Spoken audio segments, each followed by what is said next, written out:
Welcome to Establish the Edge. I'm your host, Mike Leone. Super excited to kick off the offseason projections podcast series with Ben Gretch today. This is something we've done the last 2 years, and a lot of people seem like they have enjoyed it. I always really look forward to it. I think it makes the rankings over at ETR better because I can kind of see where Ben and I align, don't align, and we'll make some adjustments to our projections. And Ben's a one-man team working on his projections. I've got Jack Miller, Mark Dankin bringing the ETR team, helping me with mine. So a little bit of a lighter lift for myself. So Ben, I appreciate you doing all the projections. And for people who aren't familiar with Ben, you can find him on Twitter at @yardspergretch. I think most people listening to the show are familiar, though. He has an amazing Substack, bengretch.substack.com, that gets content all year round. I know, Ben, recently you had a post on your early thoughts on some of the underdog drafts you were doing, but especially in season, his stealing signals column to kind of go through the weekly volume workloads for players and kind of identify what could be signal, what could be noise is super beneficial. So thanks again, Ben. Yeah, definitely. I'm excited to be back. I always say when I come on, I think your projection process and your projections and the team you guys have built over there to do the projections are the industry standard, and so it's super fun for me to get to test my projections against yours. I know you guys are very thorough about all the little ways to find, like all the little micro edges you can kind of stack and find to get as close to as accurate as you can, which is I think the best you can do with projections, but there are still limitations to projections, as we know, and we've talked about a lot over the last couple of years. So it's fun. It's fun to talk through it and then talk through how we're playing it as well. Yeah, Ben mentions the limitations of projections, and just to set the stage before we get into the AFC East projections, which, I have my Homer Circle the Wagons Buffalo Bills shirt on right now. We will start with the AFC East, but yeah, our process in general, Ben and I, it's kind of crazy sometimes how close we end up projecting players, but both of us are projecting, kind of top down from these teams, trying to get the play calling correct, divvying up the shares, figuring out the efficiency for individual players. And some of the negatives of projections are that the NFL seasons are chaotic, right? And like the projections just one number when there's a ton of different outcomes. And also some of the outcomes we don't care about and some potentially matter more, like what a guy's 90th percentile outcome looks like might be more important than what his median case is. That might not move the needle a ton in your fantasy drafts. And most projections are like either a mean or a median, some sort of mix of the two. Ours are no different. So Ben and I will kind of try and talk through where that could be shortchanging some guys or making guys look better than we think they actually are in fantasy. I know for the ETR projections, we also have a ceiling case built in to kind of help with that. And that influences our rankings a bit.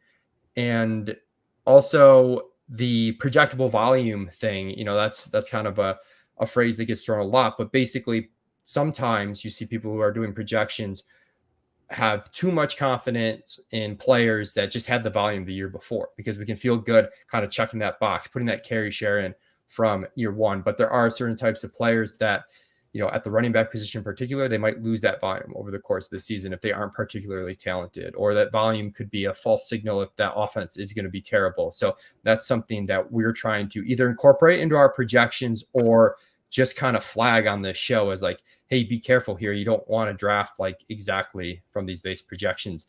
Anything else on the projections front, Ben? Yeah, I mean, again, the volume on the running backs, I think, is a great one because we talk a lot about like the handcuffs, for example. Like, how do you handle a handcuff in a projection? We know that if the starter got hurt, they would potentially get a full workload. I mean, the ones that are like clear handcuffs, I know one that pops into my mind for some reason is Chuba Hubbard. Like, it looks like he's the clear backup, but Miles Sanders is also the clear starter, and we're going to project Miles Sanders' role first, and then Chuba's going to get left over. But that doesn't really, like, whatever Chuba's projection comes out to doesn't really quantify what we actually might think of him in a fantasy draft. So, there's a lot of layers to that volume point you made, and particularly at running back where volume is king.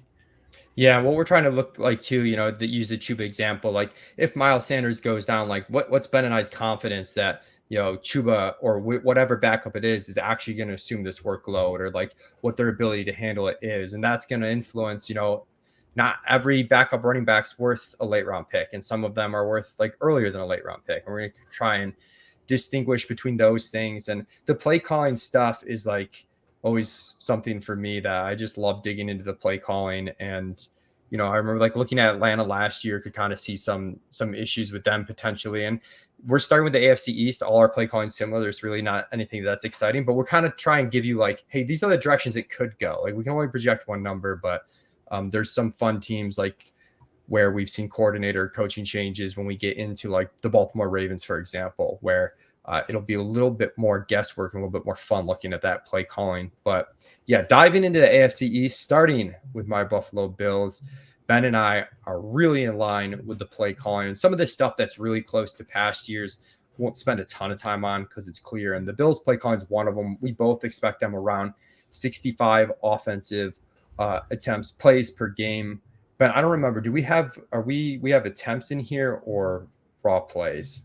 Now, I think we have plays, and then I think we have called plays to the right of that number.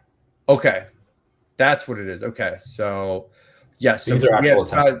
We have 65 offensive plays, and then that gets down to about 36 pass attempts, about 26.5 to 27 rush attempts. We both have their called pass percentage, which includes scrambles in that number at 63% exactly. So we don't see from a high level a lot changing with the Buffalo play calling. In terms of how those targets are distributed, we'll get into some differences we have at the wide receiver and tight end positions. But starting with the quarterback and Josh Allen and how that flows through to him, just seems like another year where Allen's a pretty clear-cut top 3 guy to me. Yeah, on the play volume stuff, I mean, it's been consistently high over this current iteration of their offense, and we're kind of both projecting it how it was on Allen. My note on Allen is I'm not really buying that he runs a ton less. I limited it a little bit. I was curious to see where you were at, but you were similar. I think we kind of have him running about the same as he has ran, and still adding a lot of value there. I think the additions of Damian Harris and Latavius Murray have to make you think a little bit that they might try to pound the rock a little bit more, like a more traditional offense at times. But I'm not really buying that. It's with the way he plays. His scramble rate was actually, I think, a career high last year. It was very high. And so, yeah, he's still moving around a lot. Yeah, we have him running a little bit less. He was over 700 rushing yards the previous 2 years, but I'm with you. I think that's more of like maybe we lose some designed runs.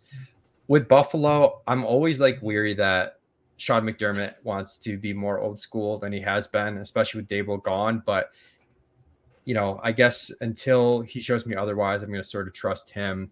Last year they were more aggressive out of the gate than I really expected.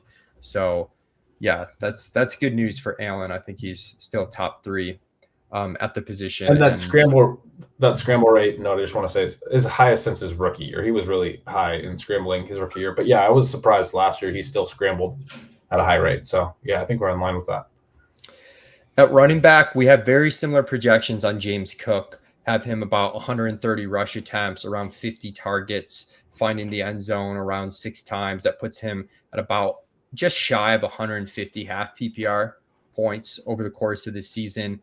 And I know for me with Cook, the way I've been approaching him in drafts early on is I've been taking him a decent bit in like the 9th, 10th round or so. I think his ADP's in the 90s. So usually you have to get him like late 8 or somewhere in the 9th round. I liked his explosiveness and how they trusted him a little bit more towards the end of last year. I think the signings for him show, he's never going to be like your workhorse type back. Like that's just not who he is. They bring in Damian Harris. They even have, Latavius Murray there. Some of those guys are going to get some of the 2-down carries. They're going to get the short yardage work. It's going to cap, the rushing touchdown upside for Cook. But in an explosive offense, I do think he still has, some interesting upside. What are your thoughts on Cook? I think you put it well. And I think it's interesting how close we are on it. We talked about this a lot. I remember last year how close we landed, but we were incredibly close on this projection. I'm kind of looking at the rest of the running back room and our projections. I didn't really know what to do with Nyheim Hines. I'm kind of curious if you have any thoughts on whether they might actually use him in the passing game a little bit and how he might influence Cook. But we are very close in the targets. One of the things on him that I noted was Devin Singletary averaged at least 3 targets per game every year of his career. I'm mostly passing all that off to Cook, and it looks like you are too. We're right about 50 targets each, which is right about 3 targets per game. And then, yeah, behind him, it's like who else factors in? It looks like you have a little bit more Harris, but and also some Hines targets. I have Harris still pretty high, 150 rush attempts. You have him about 165. But I have Latavius Murray getting a little bit more work, which I'm sure you would acknowledge is possible, but we don't really know how that like second running back role will split out. I mean, I don't really want to project Latavius Murray for work, so I was kind of excited to see that you have more for Harris. I like Harris a lot. And then on the Hines thing, it's like, is he the third back? Is he rotating in on pass downs? Is he limiting Cook's receiving? Or is that Singletary note, sort of instructive on what Cook will step into, which is like just because he's on the field a lot? Because one of the things about Singletary, he's never had good like targets per out run rates, but he's always on the field and they're throwing a lot, and so he's just getting some targets from that. Yeah, I mean it's hard. Like I hate to hear you say that you're excited we don't have much of Latavius when I'm kind of thinking, oh, we're probably too hot. I think in Harris in general, like we probably need to shift some work to Latavius and to Nyheim Hines there.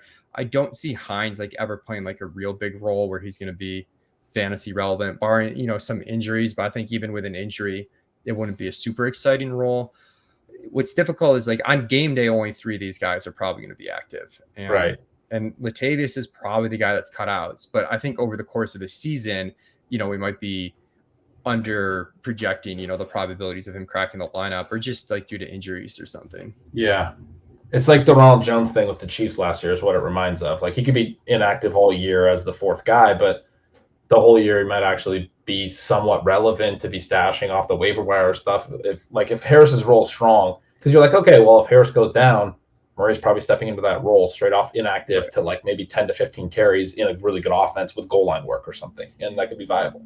Yeah. And that also brings up a point on Cook where I think he's interesting because of the upside and efficiency, but you don't get the upside and workhorse volume. To your point, like if Harris goes down, Latavius is probably stepping in and taking that role. It's not like all of a sudden going to get 20 carries. Like that's just not happening. So it's a little bit of a weird upside case for him where I kind of like the odds of it hitting in a decent, useful way, but it's probably never going to be like a mega home run. It would take like a real outlier type season, I think. Yeah, one of the fun things is he was so efficient. So you're kind of betting on efficiency, and without a huge workload, maybe there's a little less injury risk because he's not as reliant on huge touches. Maybe he can just be really efficient in yardage and TDs in a good offense that scores a lot. Maybe he won't be, really efficient in TDs, but at least the offense scores a lot, so he should get some. I kind of like the bet too because it's a bet on efficiency. Yeah, and the question I think is like, I think he can be pretty useful in that limited upside case where it's like limited volume upside case. But if you squint and you tell yourself he could see like 75 targets or something, is where it would get really interesting. It's like how much volume take. And I don't know, it remains to be. I know last year was like, oh, we're gonna get the James Cook offense. We had to figure it out, and it's easy to prop up these Buffalo rookies, which I kind of did with Kincaid. When we get to him, that'll be an interesting case. But yeah, so it's kind of an odd argument for Cook, but we kind of both like him. He's going. When I reference ADPs, I think in the past we've done FFPC because it's more like in redraft, but underdog's just so huge right now that I'm going to stick with the underdog ADPs, and he's going off. Cook is Damian Harris is like 116 on underdog right now. James Cook's 97 overall. At wide receiver, just one note: some of the clear number 1, number 2 guys on the high end, Ben has like a little bit higher volume than us. That's usually percent. Yeah. We've seen that just because we're baking in a little more like just random systemic risk of like injuries and stuff, like not even in a crazy scientific way. We just run a little bit more conservative. So just keep that in mind sometimes when you see these lines. We're like, so someone like Diggs, we have 151 targets. Ben has 162. That nets out to us having 280 PPR points, Ben at 300 PPR points. That's us basically saying we're projecting Diggs to win. That's probably normal gap on a wide receiver 1. If it gets really close, we might actually be more optimistic than Ben, or if that gap's wider, then Ben's more optimistic. But I tend to run hot, assume health, get things a little more concentrated. You guys do a better job of getting close to the actual, reality of the probabilities. But we always joke I'm in the 60th percentile or 70th percentile with my projections.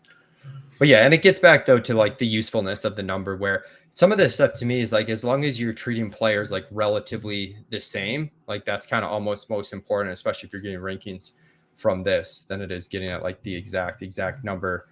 But Diggs is, yeah, I mean, we have him on pure projections. Like, we're pretty bullish on him. I feel like from a field perspective, this might be like the reverse Homer thing, where I'm just like, I was a little nervous on him last year. He was totally fine, kind of struggled a little bit the second half of the year. I feel the same way this year. We're like, there's a little nervous, but I don't like really have a good explanation for that. So he still seems like, pretty clear cut mid back end of a round one guy. Yeah, I mean, he's interesting because when he came to Buffalo 2020, had really strong production and really strong underlying numbers.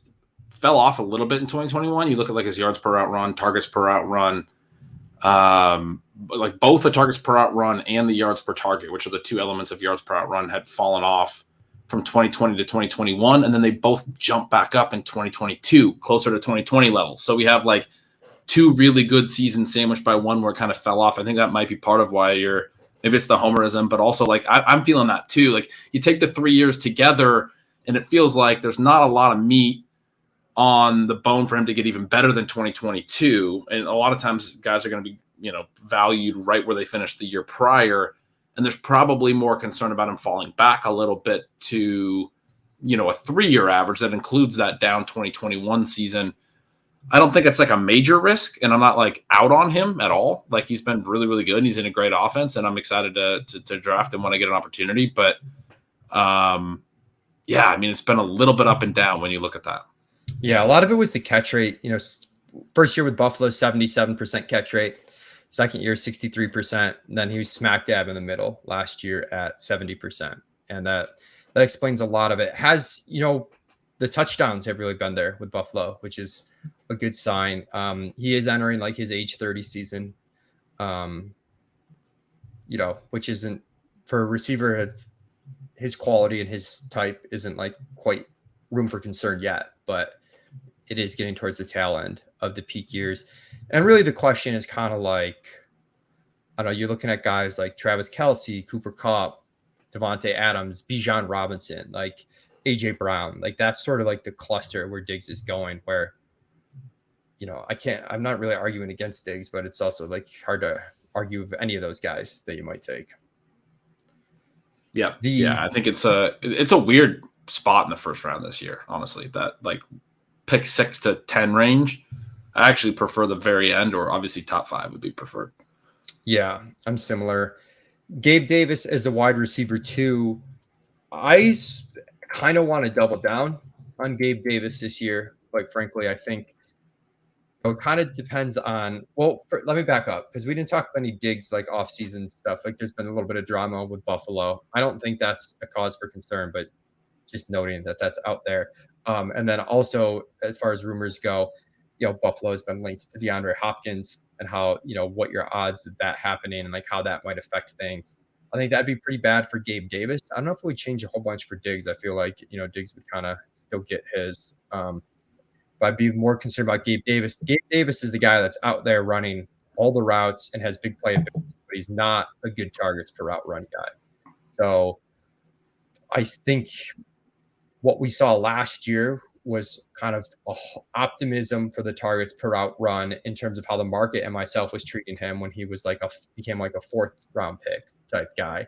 Now that he's in the mid 70s, around pick 80, I feel like I don't need him to be that guy. I just need him to stay healthy, be on the field, and run a little bit better on efficiency. He did have an ankle thing last year, not to make excuses, but I think very well could have explained a little bit of dip in efficiency at times during the year. So I haven't landed him a ton in drafts just kind of due to randomness, but we've got him wide receiver 38 right now in our rankings off these projections. He's going off at wide receiver 41. I do like Gabe Davis right now. We've got him at 89 targets. You have him for 101. We both have him as a pretty high yards per catch guy. You're a little bit hotter on the touchdowns than we are. I think we might be overly regressing his TD rate, but he's a pretty high TD rate player. Yeah, that was what I was going to say. It's like with his really high ADOT, he's had a really strong yards per target each year, even when his catch rate's been bad. He's had a really strong TD rate. He's an explosive play guy. I think there's a lot of receivers like this that were impacted by the two deep shell, the more league-wide trend of the two deep shell, where because he's mostly a vertical passer, like defenses, I think, were trying to take this type of player away last year. So it impacted Mike Williams a little bit. It impacted like a Cortland Sutton a little bit. I'm with you. I want to double down on the cheaper price on him because I do think, 93 targets in 15 games last year. He missed one game. They obviously only played 16 games as a team. It's pretty easy to project him for 100-ish targets, high efficiency targets, like I said, that once the targets are earned, it's, a strong yards per target, a strong TD rate on the, what I like to call after the target efficiency. The targets per out run's a big one. Like you said, it fell back last year. It doesn't look like it's ever going to be really elite, but especially like in best ball, like he's going to have some splashy games, right? And that's, I like taking the swing too. Yeah, and they're not deep. Like, assuming they don't sign Hopkins, he's got to play 90% of the snaps. Like, he is going to be on the field. And even sometimes, they might be conservative on Diggs' snaps, like, during some portions of the season. But like with Gabe, they really just kind of leave him out there. And that shows like the wide receivers 3 and 4 we're going to talk about are Khalil Shakir and Deontay Hardy. Like, this is not a deep team. This is a team too that previously has had like kind of like a dedicated slot guy. And they don't have that this year, unless you call Shakir that player. Hardy's kind of like their Isaiah McKenzie that they've had in the past. Where we differ most in projections is probably you have Hardy for close to the full McKenzie role from last year. We have him more like McKenzie light, like he was previous seasons. And with the Kincaid stuff, we just have a lot more tight end targets, which is an interesting point of emphasis, more so how it affects the tight ends than does these 3-4 guys. I haven't found myself drafting Shakir or Hardy late, maybe like correlated with Josh Allen. Definitely like Shakir, I would take late correlated with Allen. I know he was a prospect people liked, and he seemed to do fine last year in his opportunities. Anything, that sticks out to you on Shakir or Hardy? Just that Hardy's ADOT's always been below average, and Shakir's was 14.5 last year. only like 20 targets. But that whole thing about the slot, that's part of why I had Hardy up. But I didn't really know how Kincaid fit into this either, because there's been a lot of talk about him obviously playing in the slot. And you guys came in a little higher than me even on Kincaid. That's something I was really curious how you guys would play. But it looks like you said, you guys have a little bit more on the tight ends in total, because probably a lot more packages with both Knox and Kincaid on the field together. I can totally see that. I kind of struggled with how this shakes out, and it's a good offense, so it's a good one to try to parse. I don't really know what happens with Shakir and Hardy. I guess I just thought from like a size and past ADOT perspective that maybe Hardy has a quick, like a shorter path to being the slot guy, but that makes sense. I just remember some prospect stuff talking about Shakir as potentially a slot guy last year. Like, that's like in my head. That's not my prognostication. That's not really my forte, but that's in my head a little bit. So it'll be interesting to keep an eye on that stuff. He played in the slot 58% of the time. And limited 141 routes last year, but he actually was in the slot quite a bit. So yeah, that actually makes sense. I want to get him up a little bit as maybe the potential primary slot guy. Yeah, he's probably, to me, like, interesting in the late rounds. Like I said, I haven't really gotten him much, but I get the case for him. The tight end stuff is super interesting. Everyone wants to know what to do with Kincaid. This is where I think we might be a little hot Kincaid. He was like, the market just went insane on him for a while, where it's like, we're trying to be like focus on just getting our inputs right. But like at the same time, we are aware of the market a little bit. And it's like, holy shit, we're like 4 rounds by market on Kincaid. Like, let's figure out how we can get this. So it's like, not that we're fudge that number high, but like we might be a little more aggressive than normal. And like that came from the receivers a little bit. And Kincaid has started to finally drop. Like his ADP is a little more like positionally, it's still high at tight end 11, but that's where we have him ranked right now. But we might pull back a little bit on that. It's something we've been discussing. I know internally on the ETR Slack, like opinions are all over the place, because you get the rookie tight end stuff, which is just horrible for Kincaid in general. Like rookie tight ends, it is not a great risk reward bet in general. and this is kind of like the interest, like the base rate, like the macro view of a rookie tight end, and then like the micro case, which is this is a team in their Super Bowl window who traded up and needs pass catching help. Like they're not doing that for like a Devy tight end. And the book on Kincaid is basically like he's the pass catcher, right? Like he's not in there to block. They did just give Dawson Knox a lot of money. So I don't know. I don't know if we see a lot of 2 tight end sets, if we see a lot of Kincaid as like the big slot. I think some of that's overblown by the market where it's easy to say that. And then in reality, like how often that happens, I don't know. But this is definitely a big guessing game. And I think the ceiling on Kincaid is really high. Herzig had a good tweet on this where like sometimes it's easy to look at like if everything breaks right, like how great the player would be, but like what are the odds of that actually happening? And Kincaid reminds me of that where like I can see like, oh my God, he's just crushing, dominating, but like I think the odds of that happening might be a little bit overblown. So I'm a little nervous now that the market has scaled back on him that we're ahead of market on that. Yeah, I think that's all really well said. I agree with pretty much all of it. The prices, I'd like to take some shots on them for the upside scenarios that you kind of alluded to and laid out there, but I'm not doing it at his price. Now, anecdotally, in some of my underdogs that I'm doing right now, I'm seeing him fall like 20 picks behind ADP. So when you're saying he's falling, I don't even know if it's necessarily baked into what the ADP legs a little bit before it updates, but it seems like he is definitely falling. And there's a couple times where I've taken him well behind ADP because it's like, all right, I want to get a little exposure to him, but I hadn't been taking him prior. Yeah, once you start getting him into like the 130s, 140s, I think that's at the point too where, when I did like the draft capital stuff too, where it's like, it doesn't matter that much. So like you can take some swings, even if they're aggressive. Honestly though, the one I've drafted most of is Dawson Knox because at least for a while, like I was getting him in like round 17 pretty consistently. And I think he's going to be like the regular tight end still, same as last year when people wanted to take him in the 9th round. I mean, pretty much the same role, right? Pretty much the same role. I guess the big question mark would be like, does Kincaid take some of the red zone work from him? Like some of those touchdowns. I don't know. The touchdown rate for Knox has been pretty good, but we only have him for 5 touchdowns, Ben, and about 500-ish. I'm a little more aggressive because we have more tight end targets, but even with that, he's spitting out like way ahead of ADP for us. It's a good bet. I think it's a really good bet for a good offense to just get. He's still gonna be on the field for a really good offense, like round 17 tight end. Just sign me up. My projection comes in a little lower than yours, but I wanted to get it higher. I just didn't know how high to go with the tight end targets. I'm probably going to make it a little bit of adjustment there as well after talking with you. I know last year when we did this, they had signed OJ Howard, and I was like, they're going to do more 2 tight end stuff. And then they, cut Howard before the season even started. So like whether that was just like not really in their plans ever, or if it was in their plans and Howard just didn't fit, I don't know. But, or if it is even relevant and they're going to use Kincaid like a second tight end or just like there's a lot of question marks as to how this actually plays out. And there is some trust that you need to have in the Bills and offensive coordinator Ken Dorsey to make it work.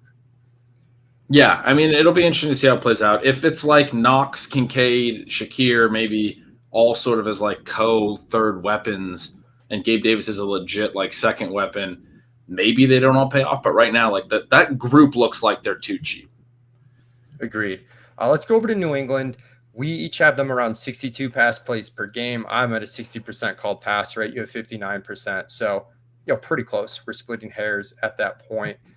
That puts us at about 562 pass attempts for Mac Jones, right around 4,000 yards, 23 to 25 touchdowns. We're really close here. I know you and Sean Siegel are pretty into Mac Jones as a late round quarterback. I was glad to hear that because I've been taking him. I think he gets an unfair shake where it's easy to just be like, well, that type of player has 0 upside whatsoever. But I actually think in best ball leagues, he can have like some multi-passing TD weeks, like just the way that they're going to operate. Also don't know if they're going to, there's a tough division. Don't know how good they're going to be. They might just have to throw a little bit more than they want to. Yeah. I mean, I really like him late. The other big element of it is how easy it is to stack late. My primary targets with him have been Tyquan, who's rising, but then also both the tight ends who we'll get to. But, you guys have been all over it at ETR, how Gesicki's looking like he's going to play a little bit more wide receiver. I know I've seen Pat Thorman tweet about a little Kincaid, bit. and Hunter Henry is Right. Knox. It's all Knox. They're both going to play. I have done Mac Henry Gesicki stacks, and I kind of love it when I do like a late round tight end thing. I'm double stacking with 2 tight ends because they're not both going to play the same tight end position, and it's going to be unique, I think. Yeah, and I'm in general, I think doubling up on tight ends or doubling up on skill players on a team that are undervalued and super cheap is like actually pretty sharp. So I think you get like a little bit of upside and like you reduce the risk at the same time for like very low hit rate draft picks to begin with. But let's go to Ramondre, because this is one that we're a little bit different on. You're, again, generally like a touch heavier on the main guy, but with Ramondre, you have him at about 18 more rush attempts than us, about 12 more targets than us. The way that spits out is a pretty big difference in scoring. In full PPR, it's about 50 to 60 point difference, about 50-point difference in half PPR. I know from our perspective, we were more bullish on Ramondre to start the offseason. And I know Silva loves Ramondre, but we're just like Thorman, who's kind of like Pat Thorman, who's kind of like our Patriots dude, is like, yeah, they keep talking about, wanting to use other guys in pass down situations at times. And like, I think this is a good landing spot for Leonard Fournette. So we've gotten a little bit more conservative lately. Oh, yeah, that would not be fun. I've been loving Ramondre. I mean, part of it's a little bit of a trick of projections too, where like the RB2 situation is tough. James Robinson just got cut. I like Pierre Strong and I have him projected pretty aggressively.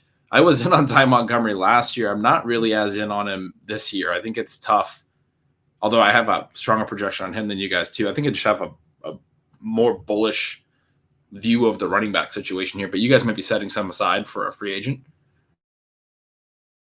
Yeah, we have some set aside for like we give some volume to unlisted players. Part of that is like, hey, maybe they signed someone, and part of it's like we don't know how much this group will get over the course of the season. So even if they don't sign someone for the season, we bake it in. So it's kind of different by team. I love that you guys do that. It's sharp because like a lot of times happens in season, like you're alluding to. Like it could be week 9 if they have enough injuries that someone shows up in New England and is getting work. So yeah, a little bit of concern. I do think, well, I shouldn't say I think like our group at ETR thinks that Pierre Strong is the correct guy to take late if you want a second Pat's running back, not on the same roster, but if you're targeting their RB2, that's probably the guy in the drafts to take. So he's been in my round 18 mix, but not really too much earlier. Yeah. I think he's a decent round 18 guy. I hear that there's like nothing at running back and receiver late in these underdog drafts. I think it's true of a receiver, but I do like some of the late running backs. He's one of them that mixes in round 18. Yeah, I've got some sicko olds at wide receiver that I don't mind taking late. No surprise to anybody. Shout out Robert Woods. But speaking of, well, this guy's not old, but he's basically old. De facto old in Juju Smith-Schuster, their wide receiver 1. This is a guy that's easy to kind of like, again, over-project a little bit on that projectable volume. Ben and I have him around 90 to 95 targets. We're very close. And again, that, for the wide receiver 1, usually Ben's higher. So that means, relatively speaking, we're probably a little bit hotter on Juju than Ben. He's tricky for me because like I don't see a big upside case, but I do feel like it's a pretty stable situation for him to just get a lot of targets. And there is a point in drafts where, to me, wide receiver that like right before Zay Jones kind of group, Zay Jones and like Jacoby Myers, like Juju's there for me a lot. So I have more of them than I'd like, which should surprise absolutely nobody. Yeah, that's the area where, I mean, I think you're shifting from, I say the wide receiver window is sort of closing. You're getting out of the primary like rookies to target. Quentin Johnston, where he goes, is sort of part of the end of the wide receiver window. I think that is really fertile for the first 8 rounds. Starts to close. Juju's right on that borderline. I think I can see being in on him or not. I've taken him a couple times, but I kind of feel like he's maybe outside that window. I'm not really targeting him. But you're right. It is easy to project him to just sort of step into that Jacoby Myers role and lead his team in targets. Like that's not hard to see. Yeah, and he is the kind of unintuitive better in best ball type pick where, I think people want to take like the big upside, sexy swings in best ball, but it's kind of like hey, I need like X amount of wide receivers that are going to see like Y amount of targets per week. And if I didn't stock up on enough wide receivers early, to your point, Ben, like the wide receiver window is closing, like whether or not I'm still in the wide receiver window is kind of dictated by need. Like I'd rather be drafting running backs Yep. at that point where Juju starts. But the times that I've just taken too many running backs early and I need more wide receiver depth, it ends up being Juju for me. Tyquan Thornton, we were really heavy on him to start the offseason, have not really changed our stance on him, but the market has really, run away with Thornton lately, to the point where we're ahead of him in overall ADP because we're more bullish on wide receivers, but we're behind a little bit positionally on Thornton at this point in time. We have him at 70 targets, we have him at 84. And I just pushed this up today before we recorded this, because in part because of what you're describing. The market's been going up, and I'm optimistic about him too.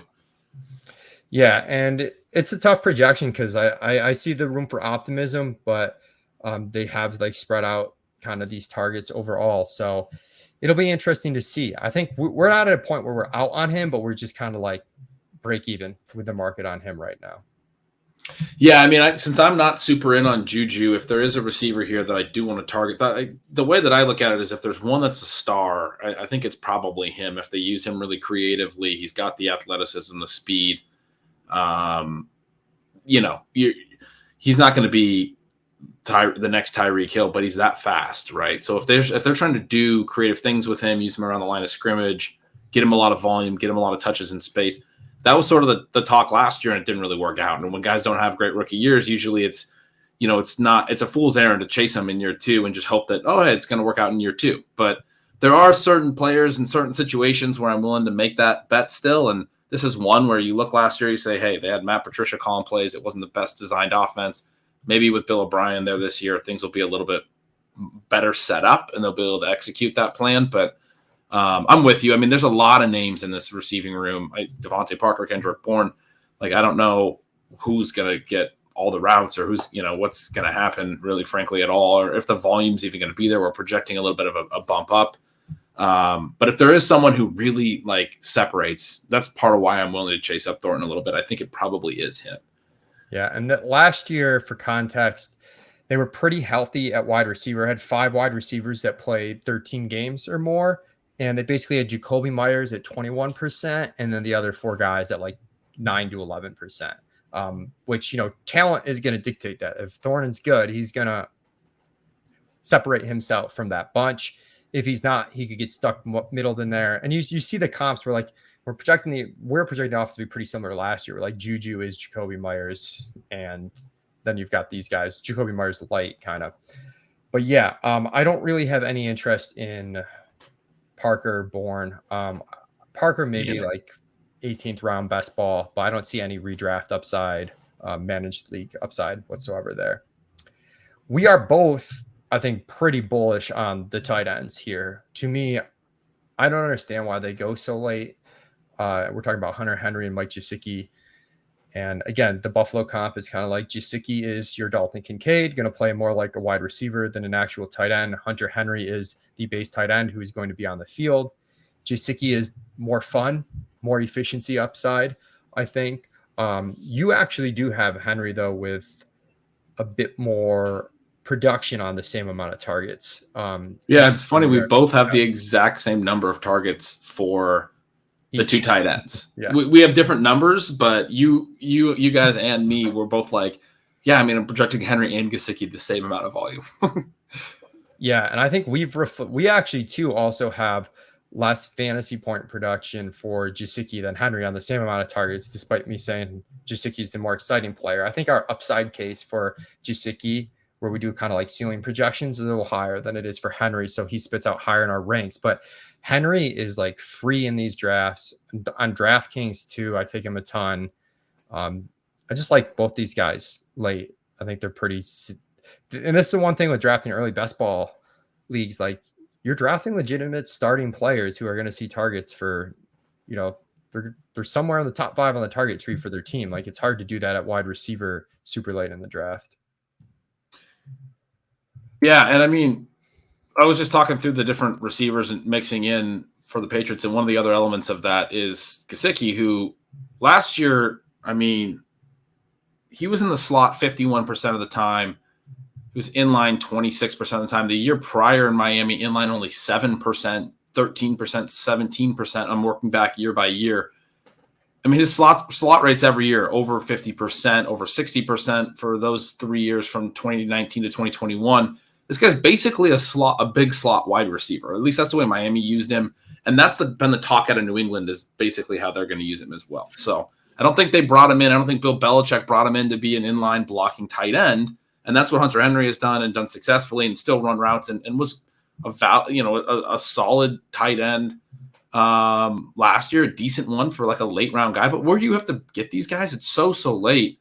I think both of them make sense, and it's one of the leaks that still exists in an ever sharpening fantasy industry where people are like, they're both tight ends, so they overlap. And it's like, no, they're playing different positions. Just because they're both tight end eligible in our stupid little game doesn't mean that they actually overlap any more than a tight end and a wide receiver normally overlap. I mean, they're going to compete for targets a little bit, but I don't think they're going to be there. There's a little bit of overlap, but there's a lot less than most teams that have two different players that are tight end classified.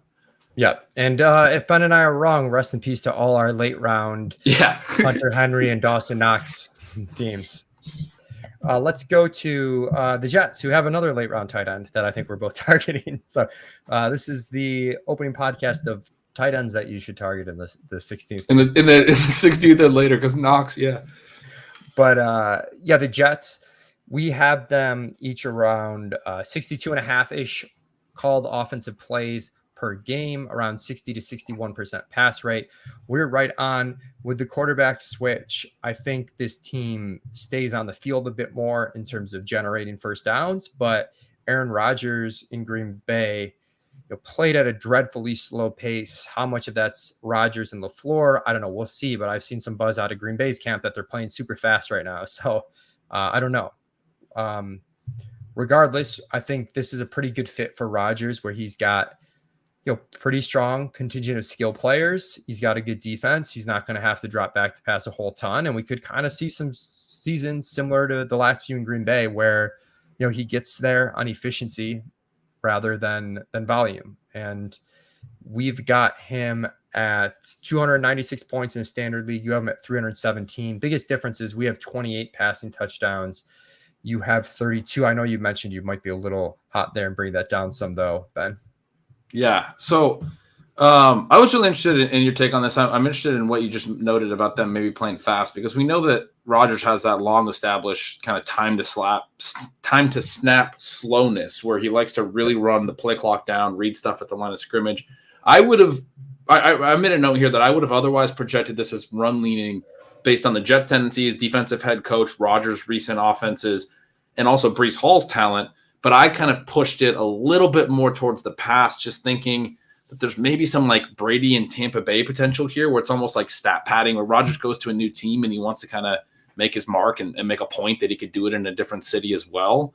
So I actually thought I pushed their plays and their pass rate a little bit up. You guys are just slightly even higher on both, which makes me happy. It makes me optimistic about the passing game. But like you said, I'm maybe coming in a little bit hot on the efficiency on the side of it. The difficulty in the projection here is the team will be better, which often leads to like less pass attempts, but their quarterback situation was so bad last year that you're going to throw more because your quarterback's better. So that's sort of the dynamic that we have going on here. But yeah, ultimately for me, Rodgers, we have him like right in line with ADP. I feel like he's a guy, this is just subjective off my drafts though, where like he's had a wide range of outcomes in my drafts where I've seen him step real far at times, and you can kind of make a backdoor double stack pretty easily with Lazard and like Conklin late on him. More of a best ball play than a redraft play. We'll talk about Lazard in a second, but at the running back position, I think we're both in on Breece Hall. You have 224 carries. We have 211. We're both around 61 targets, really close on the targets. I've got him as like a really good pick in that third round when I think the good wide receivers dry up and then the other wide receivers are sort of pushed up just because everyone's drafting wide receiver. And so the delineation point for me is somewhere where like prefer Devonta Smith and maybe Deebo Samuel, But then I think I'd take my shot on Breece Hall over, Metcalf, Keenan Allen, Amari Cooper, Calvin Ridley types, or roughly around that area. Completely agree. Love his price right now. One of the big things I would note from doing projections that I came up with, I mean, other than all of the advanced stats and stuff you'll look up on Breece Hall look fantastic. He's good. He was a really good prospect coming in and looked great. And then the health stuff looks really positive going into this year. He is rehabbing, but looks a lot more positive than a lot of running backs coming back from major knee injuries look at this point in the offseason. So, got to take at least some optimism from that. The big thing that I noticed was that Michael Carter, good rookie year 2 years ago, was really bad in efficiency last year. And then Zonovan Knight, who I kind of had a favorable opinion of because picked him up on some 0 RB teams late off waivers on some managed leagues, started him in a few places, even in like the FFPC main events in a couple spots. And I was excited to get some points out of him. But you go back and you look at his full season line and his numbers, like he wasn't very good either. And he's I think he was a UDFA or a day 3 guy. And then they bring in Izzy Abanikanda, who everyone in the fantasy community loves. I know JJ Zacharyson loves him. JJ from the Pittsburgh area, he's a Pitt product. But, it was a kind of a bummer to see him fall to day 3. He's got size, speed combo, but like day 3 back, probably not stepping in and taking a lot of work. So my note was there's a lot of names here that are interesting behind Breece, but probably Breece's job, if healthy and able. Like he looked like a superstar running back last year. He could just be the guy in this offense, even though the other names are notable. Yeah, 100%. The other names are interesting in terms of like you might have a window where these guys are providing for you early if Breece isn't, ready, depending on his timeline. And, playing with Aaron Rodgers, we expect them to be a decent team overall. If Breece does go down or for whatever reason has issues, like who's valuable here, or could multiple backs be valuable here? And it's tough because you need it. Sometimes these ambiguous handcuff situations are bad to target because like you need a certain amount of things to break right for them to be useful anyways. And then like you need to be sure that you've got the right guy.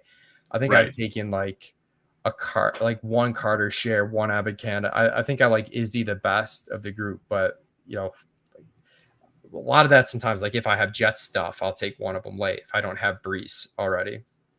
Couldn't agree more. I have not. I've not taken a lot of them for those exact reasons. It reminds me of what we were just saying about the Patriots receivers as well, where it's like you need certain things to break right already, and you also don't know that you have the right one. I mean, I think I can make a case for all 3 of these guys. Yeah. Base projections, the ETR projections have a little bit more on Zonovan. You have a little bit more on Carter, but I think like in some ways it's irrelevant. We feel similarly about the situation overall. Mm-hmm. One that's like pretty interesting to me is Garrett Wilson. We have them each like around 135 targets, just under 1,200 yards, looking at around 250 full PPR points per game for Garrett Wilson. He's tough. Like he's the type of player you want to be in on, but the tag is rich. It's wide receiver 8 right now. And personally for me, I'd rather take Amon-Ra St. Brown. I'd rather take Jalen Waddle. That's where I'm at. I don't have anything bad to say about Wilson, but you're certainly paying full price. If you think he's like a Jefferson Chase like talent, maybe you aren't paying full price, but I don't think I'm quite there yet. Yeah, I really like Amon-Ra at that price as well, and I really like getting Waddle not long after that.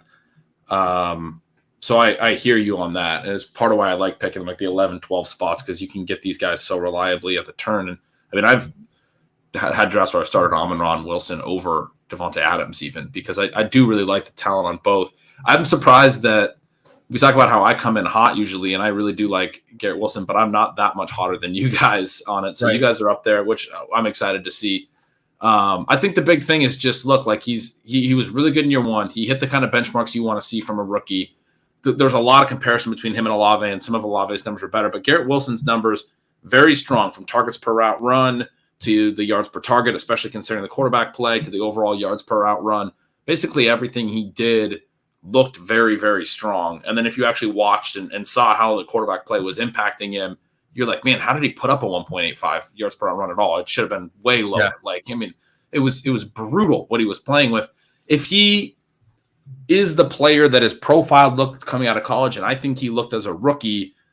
You got to think that, I mean, we just saw Aaron Rodgers trying to make Allen Lazard sort of his wide receiver one last year. It didn't really work. You got to think he's the guy that's, the Devontae Adams role, right? The guy, this last phase of Aaron Rodgers' career, he's going to be the guy that Rodgers locks into for a lot of those read routes, all those back shoulder routes. If that, I mean, at least I am willing to buy in that, like, that's possible. And if that happens, I think he can be a star. And the Jets, too, did utilize him quite a bit around the goal line. Obviously different skill set than Devontae Adams, but they utilized him quite a bit around the goal line. And we know Aaron Rodgers kind of figures out who he wants to get these touchdowns to. And if Wilson has that in his skill set, that definitely gives him some big upside, I think, in the TD department. And I think that's kind of what he'll need to do, though, to get to really, it's a great point. The price tag. The one thing about their skill sets that's similar is they're both really good route runners. I mean, great footwork and can get separation in short space, which, I mean, that's something that Wilson did really well in the red zone last year, and Adams is obviously elite at. So, I mean, maybe that's, one little note about how similar they are. I was kind of surprised to see you come in a little hot here on Allen Lazard. You got 96 targets. Oh, no. 73. I was surprised because, like, I just know on our rankings, like we're getting a decent bit of Lazard at this projection. So I wasn't sure if you're a Lazard hole, if this is just a hole in the projections, right? But it's got to be a hole. I need to go hide in that hole, man. This is embarrassing. No, yeah, I don't have much Lazard in my portfolio as it stands, but this is 42 PPR points higher than you guys. I'm way ahead. Yeah, Lazard is one of those guys where, like, if you're kind of like Juju, right? Like that wide receiver window where it's like you probably don't want to be drafting wide receiver at that point in time, but if you are, he's there, right? And he exists. He exists, and I think he's better than the guys that come after him. And if you need to start stockpiling wide receivers, the longer you wait, the worse it's going to get. So you'd end up drafting some Allen Lazard or Juju Smith-Schuster. It's kind of where I'm at. He's fine.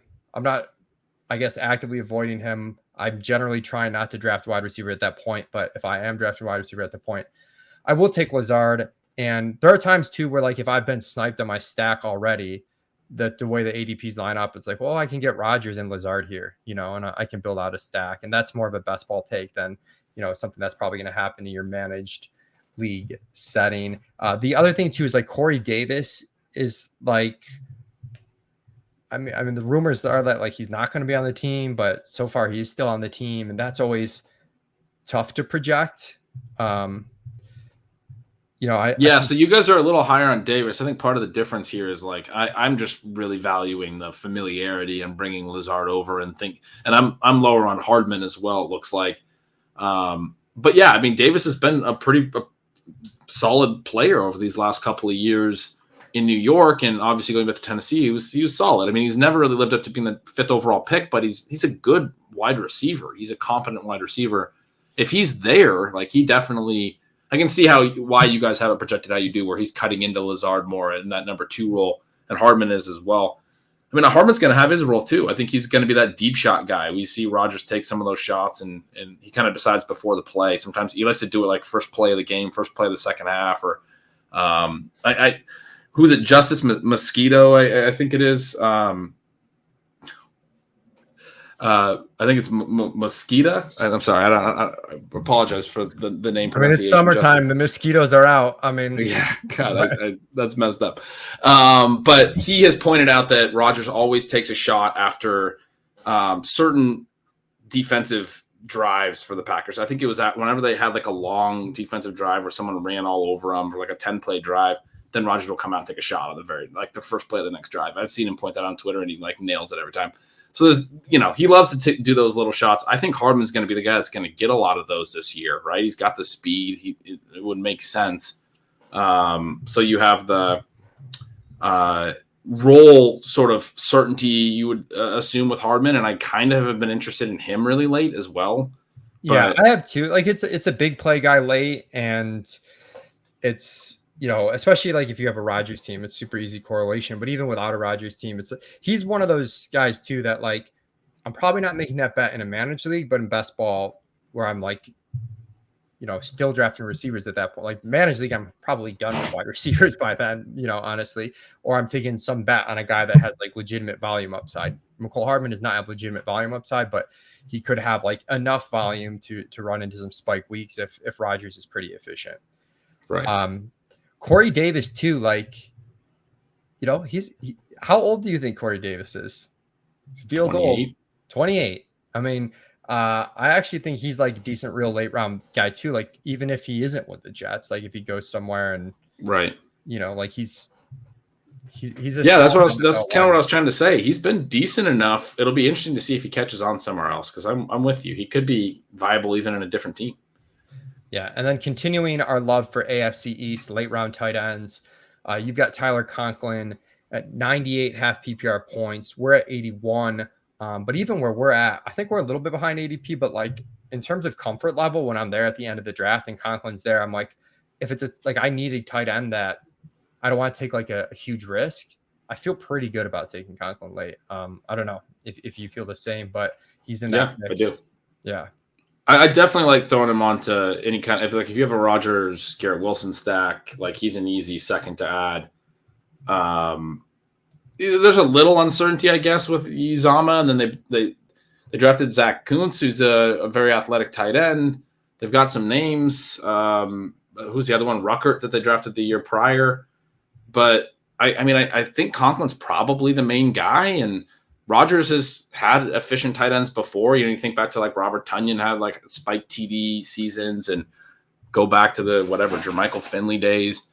I could see a Jets tight end having a solid touchdown season and being viable from the late rounds. And it seems like Conklin's the best bet to make there.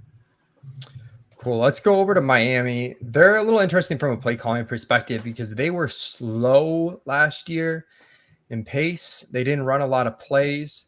But one thing that when we had like our meeting kind of going over the play calling, me, Jack, and Mark for ETR was they were so ungodly efficient with Tua that like it almost hurt their plays run. So we're kind of assuming, the efficiency is going to regress a little. We're not going to get Tua at like 10 yards per attempt again, and that probably going to be more plays.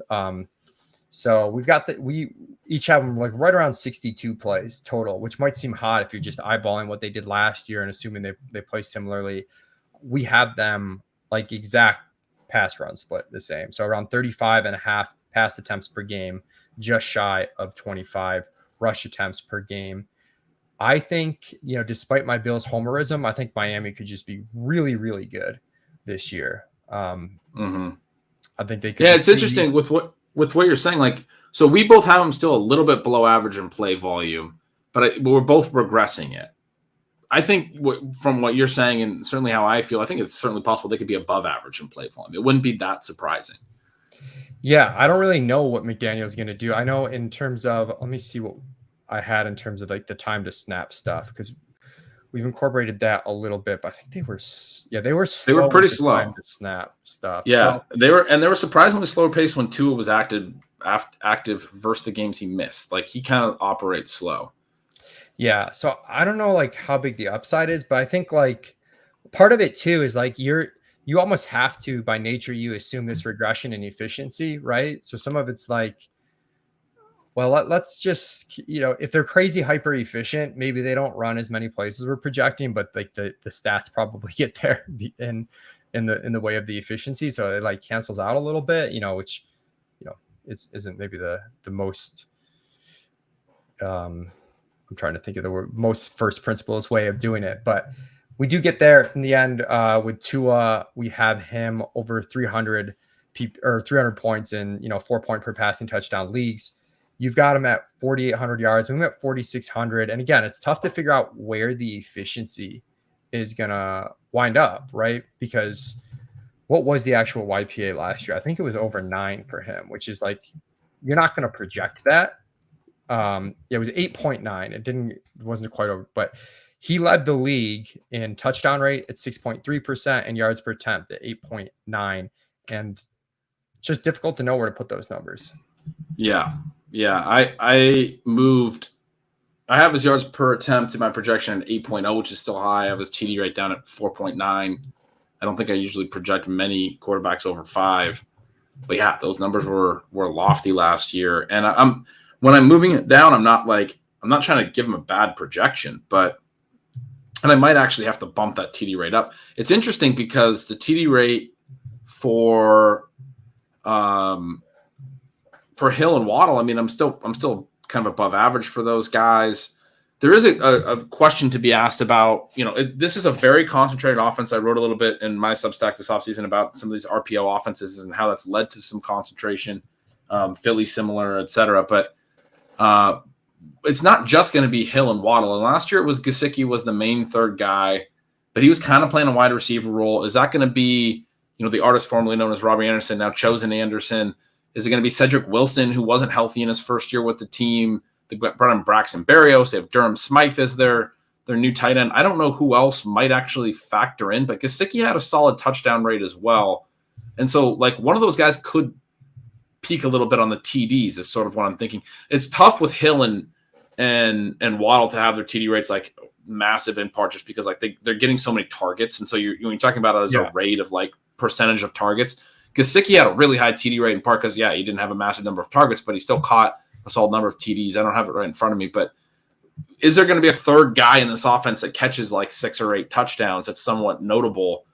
And who would that be? I mean, I don't really want to bet on Robbie Anderson or Chosen Anderson at this point of his career, and I don't really know who else it might be. Yeah, I felt like they had a bunch of random dudes score touchdowns last year, and we could see that again, especially in that tight end group where Gesicki got his, but Smythe and some of those other guys didn't. They end up with a few touchdown catches each. Could see something similar this year, but River Craycraft had 2 TDs. Trent Sherfield had 2. Yeah, I'm looking it up now. Gesicki had 5 on 52 targets, so almost a 10% TD rate. But yeah, Alec Ingold, their fullback, caught one. Smythe caught one. Oh, Smythe. Yeah, it was definitely some randoms that caught some TDs. Yeah. But yeah, I like Tua. I think there's, I think he's going about right in drafts, but you can definitely make the upside case for him where this team's just awesome in year 2 of Mike McDaniel. They've got the talent at wide receiver if Tyreek and Waddle can stay healthy. At running back, though, this one's tough. You've got Mostert and Jeff Wilson as sort of the incumbents here, and then you've got A-Chain as the rookie that they brought in that everyone's hyped about, as sort of I don't know if I had someone that I heard more of perfect landing spot. And it might be true, but you definitely hear that a ton. And it's really tough to figure out. All these guys go pretty late, and you got to think someone's getting points. It could be an annoying situation where they all have their time at a certain point during the season, and it might not be super predictable. But yeah, any takes at the running back position?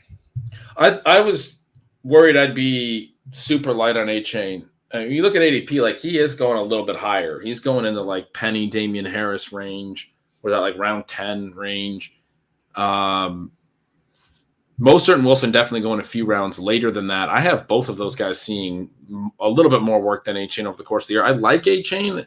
I understand that everyone's talked about how he's a perfect fit for the outside zone and all of these things. I want to be in on him at the same time. Undersized back, wasn't super efficient in college. I mean, I guess I said I like A-Chain. That's maybe not fair because I'm going to come and give all these reasons to not really be in on him, but not a lot in his profile that screams that he's going to be a high volume player in the pros. He was a bit of a workhorse in college. He did handle a lot of work, but then wasn't efficient on it. And I think a lot of times, that just doesn't necessarily translate great from what I understand. So I'm a little bit hesitant on him. I think he's going to get some opportunities as a change of pace type of guy and home run hitting type of guy. Obviously, we also have the rumors of Dalvin Cook potentially landing here, and that would completely mix things up. So I haven't been taking much A-Chain at all. Have taken some Mostert and Wilson later. I do think Miami likes them. McDaniel likes them, obviously, from his time with San Francisco, knows them. I think A-Chain might get brought on a little slower in his rookie year than people expect if either Mostert or Wilson's healthy, especially if they bring in Dalvin Cook on top of that.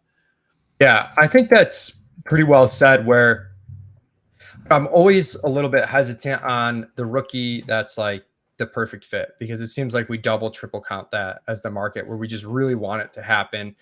We saw it a little bit with TDP last year, and it just it could happen. But again, kind of like the Kincaid thing, talking about like there's a difference between what happens if it all breaks right, which is like super good, and like the odds of that actually happening. So I think at this point, I've got a mix of the three backs because they're all in the double digit rounds. I don't mind grabbing either of them when they fall, but I'm probably going to start drafting A-Chain a little less aggressively than I have so far, especially with until the Cook stuff resorts itself. And that's one of the things in this pod. You talk about Fournette with the Patriots, like you've got Zeke out there, who I'm probably least concerned about a team taking, but like Cook and Fournette, like Yep. they have the ability to kind of mess up a fantasy season for whoever signs them. Which is it's a good proxy for why projections are a little bit, especially at running back, as we talked about at the top, are a little bit fragile. Like things change. You talked about the NFL seasons are chaotic. I mean, NFL off seasons are chaotic. The way we're drafting right now can get influenced by a shift in the depth chart at running back pretty quickly, right? The way we would look at these players could get shifted pretty quickly. So you have to be aware that there's uncertainty, right? We're always playing in uncertainty in fantasy. And to put numbers on it, Ben and I on these three backs, our range is from 105 PPR points to 140. We've got all three of them kind of in that range. And Ben, you're highest on Mostert of the bunch.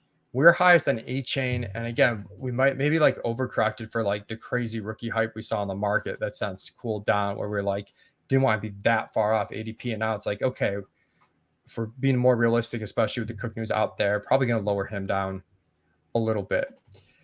Wide receiver, I think we both like are really big fans of Tyreek and Waddle. Like I have no qualms about, I hate all this stuff about like two wide receivers on the same team going in the top 10 wide receivers is like a bad idea. Like how can they get there? Like I could not be less concerned for that. Like the targets per route run on these two guys was amazing. I think they're both extremely talented. I trust the coaching staff. The biggest concern would be like if you legitimately feel like Tua has like an elevated concussion risk and that like messes up a season. But like aside from that, I have no concerns over Waddle and Tyreek. I think they both can get there in the same season. If one of them goes down, the other is just going to have absurd contingent value. So I'm in on both these guys at cost, or it's hard to be ahead of cost on Tyreek because he's going like 4th overall right now. But I'm fine taking him there at 4th overall. And with Waddle, I've noted I actually have him ahead of Garrett Wilson, so I've been pretty aggressive on Waddle. I think you said that all incredibly well. I agree with all of it. I've said, and people who listened to the pods in last year's will remember, I like to make an argument that like we shouldn't debate who the number one is in offenses, that it's not really there's no point to it because you can have basically two number one receivers. We should analyze receivers on their own merits because they're still going to run routes. Routes are the opportunity. Like multiple receivers can run routes on a single play. That's what we have here. Like both these guys are going to run routes on every single play. They're both number one receivers in terms of talk about like their targets per out run and everything, in terms of the volume they earn, their efficiency. I do think, in terms of fantasy, like Tyreek does belong ahead of Waddle because he got all of that work around the line of scrimmage. They kind of use him as the Debo type player in that San Francisco role, which we talked about last year, I think, on the show, that might happen, right? And they got him a lot more targets as a result. Waddle, fewer targets, but more efficiency. All of his stuff was downfield and was really good. You look at his numbers across the board and you're like, I want this guy. And the year prior, he was the guy getting a lot of underneath work. So now you have a guy who's shown you an ability to win at all depths, which is something I love to see at receiver. He was more vertical last year, more efficient. The year one, the issue was he wasn't super efficient yet, but drew a lot of volume. Waddle looks like a superstar, absolute superstar, but he has another superstar with him, 2 wide receiver ones, and you put it all really well. I want to be in on both of them. And the concentration of targets here makes it worth, like, that's what we want to target in fantasy. Yeah. Like you said, one gets hurt, the contingent value is through the roof. Mike McDaniel draws up plays for these guys. This is old saying, think players, not plays. He's thinking up ways to get the ball in the hands of the players he wants. That's why their volume is so concentrated. That's what we want for fantasy. That's fantastic. Yeah, 3,200 receiving yards between the two last year. Obviously, they played, that's over 18 games. So I think I have the wild card game included in that, but just, absolutely absurd season for them, even with some quarterback issues at times due to health. So I'm in and agree with you. Just the Tyreek target discrepancy between him and Waddle was big enough that last year I think we had the hot take that Waddle would be ahead of Tyreek. They were both great, but it's clearly Tyreek as the one you want first here, which the market has.